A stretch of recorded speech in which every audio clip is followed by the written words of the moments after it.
Com duas testemunhas que falam pela primeira vez sobre o caso Celso Daniel. O repórter Leandro Stoliar conta como foram os momentos que antecederam o sequestro do prefeito de Santo André e um erro grave logo no começo das investigações do crime.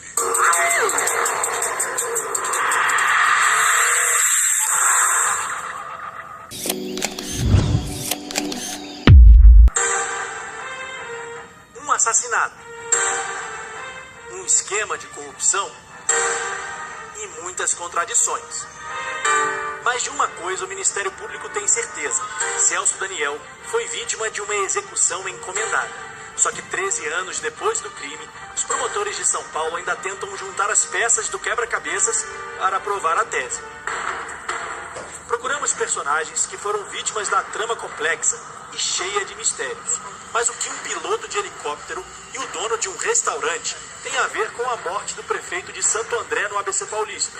Falaram especificamente que eu tinha matado o Celso Daniel. Sequestrador? O que é isso? Que isso? É imperdoável o que fizeram comigo. Imperdoável. Eu estava à mercê de dois caras armados e os caras comandavam a situação toda.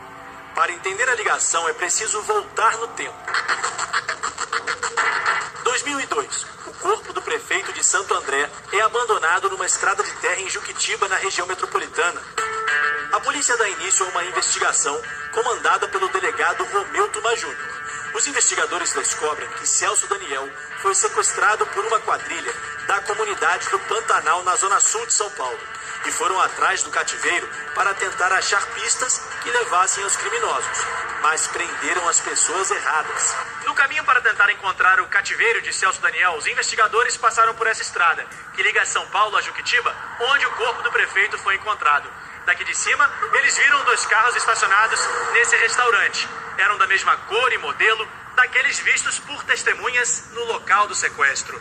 O nome do restaurante também se revelaria uma outra coincidência: Pantanal, o mesmo nome da comunidade de onde saiu a quadrilha.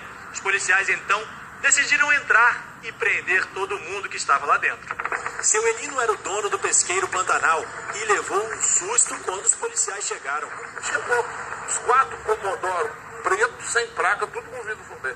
E já desceu dentro do carro, mão pra cabeça, todo mundo. Aí o Tuma me perguntou quem que era dono do estabelecimento. Eu falei, sou eu.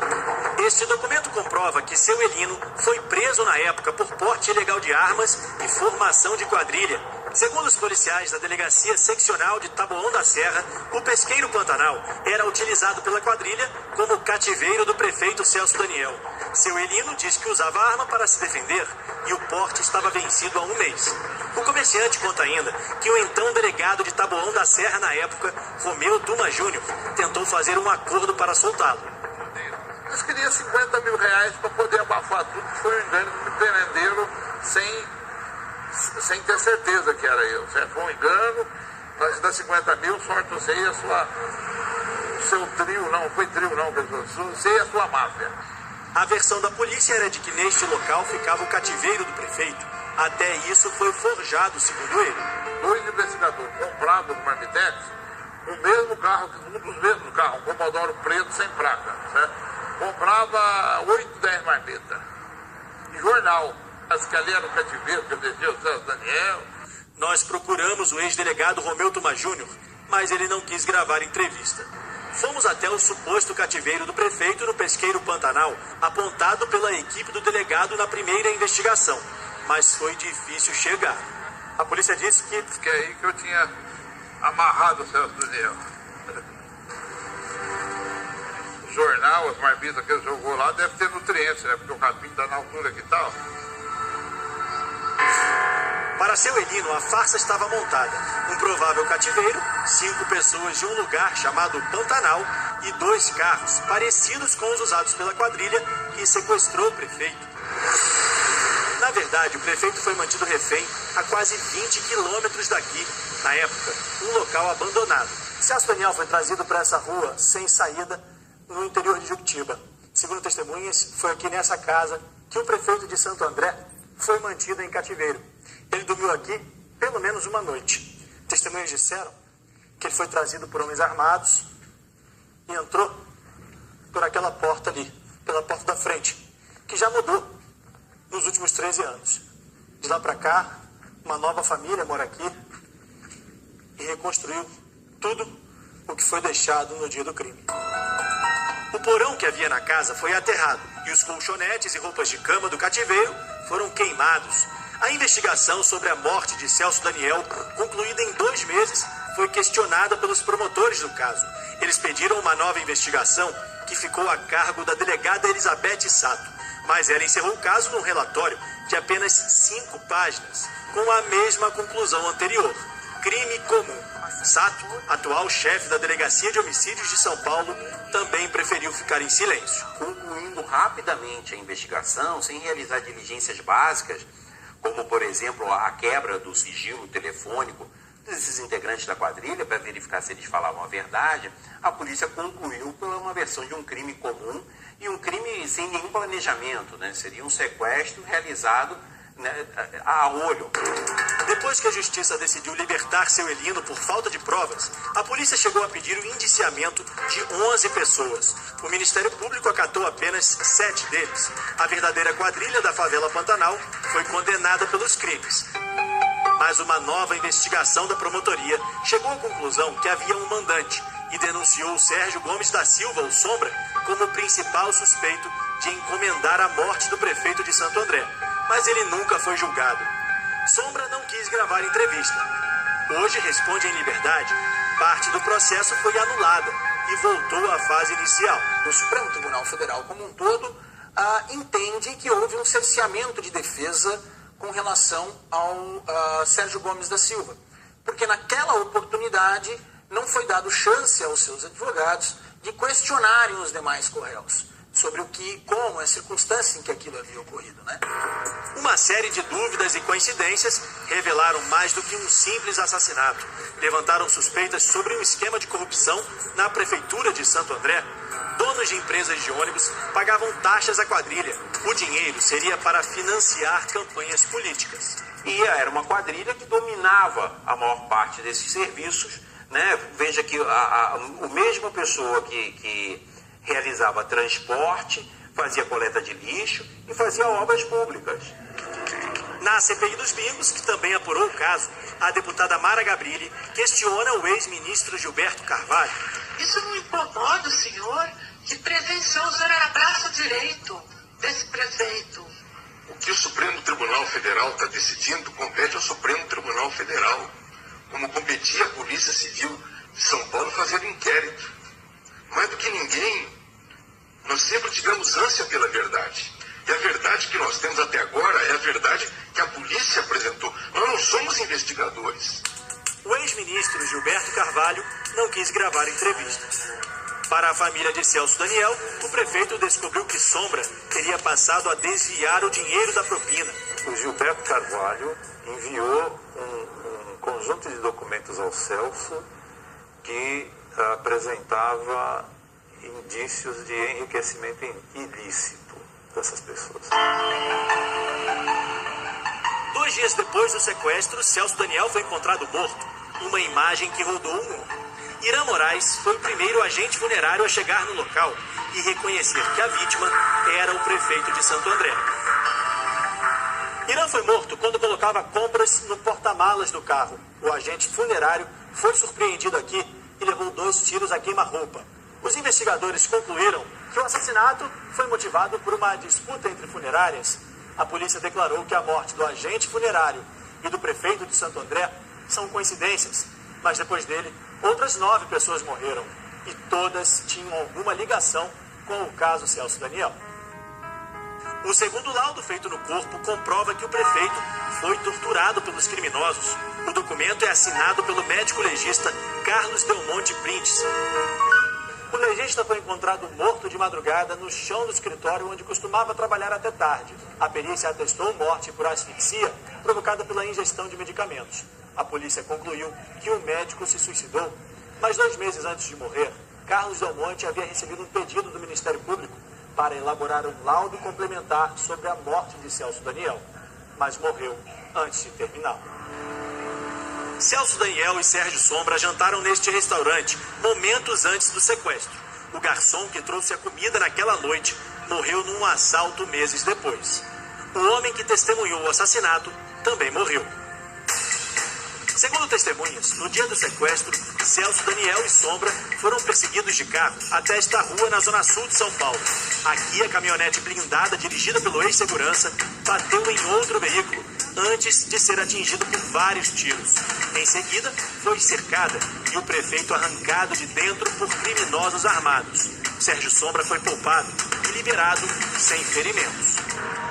O dono de um bar na região ouviu os disparos e prestou depoimento como testemunha do caso. Voltamos ao local do crime para falar com o comerciante, mas ele também morreu. Você conhecia o seu Vicente, não? Seu Vicente, conhecia. O que aconteceu com ele? Então, ele morreu. Seu Vicente do bar? Do barzinho aqui onde ele está lá, ó. Sérgio Gomes da Silva, o Sombra, era o braço direito de Celso Daniel na prefeitura de Santo André. Mas qual seria a ligação dele com a quadrilha da favela Pantanal, presa por matar o prefeito? Dionísio Aquino Severo, um especialista em sequestros e apontado pelo Ministério Público como uma peça-chave no plano. O vice-prefeito de Celso Daniel no primeiro mandato em Santo André, José Cicotti, disse em depoimento na época que viu os dois juntos na prefeitura. Viu o Dionísio junto com o Sérgio e com mais umas 30 pessoas. O vice-prefeito também morreu.